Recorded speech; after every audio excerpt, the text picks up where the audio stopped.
when my wife and I looked at the new salary schedule, it was pretty mind-blowing. Like, this is a game changer. Like, our home situation is going to change drastically. A lot of us got goosebumps. A lot of us were speechless. A few of my peers cried. It was an emotional moment.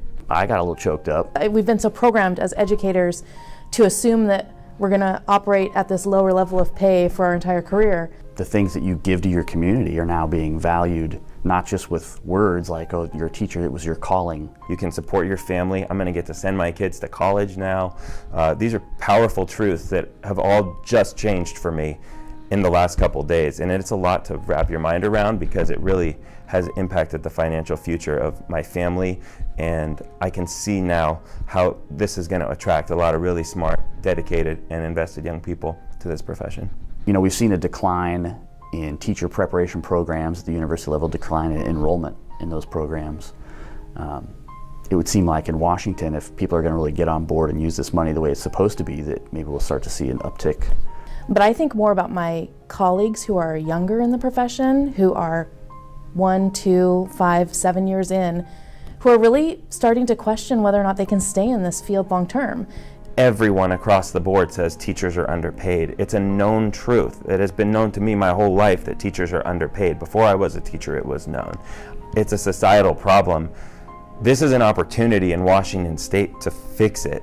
It's important to attract and retain the best people you possibly can, and so this is a huge step. But I have to remind myself that this is what teachers should have been getting paid the whole time.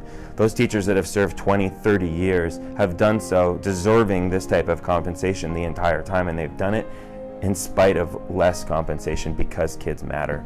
And that's another reason why these salaries are deserved. This is not us getting ahead, this is us catching up. I hope that other districts will look at those that have settled, that are at least 15% or higher, and use that as an example of what they're going to need to do. I guess I'm mystified at how districts think they can be competitive at hiring and retaining staff members if that's how they're going to go about their business.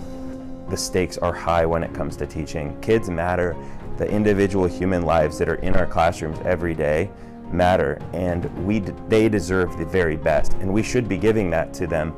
We're watching closely our CESPA union in our district, which is our classified staff, and we value them so much and what they do for our students and for our buildings and our communities, and we hope that now this will be set the bar high and be the starting point for their negotiations. Public education is the driving force of our democracy, and it is really special to witness one of the great problems with public education being solved in our state by the people who've spent decades working on it, and it's an honor to be part of this.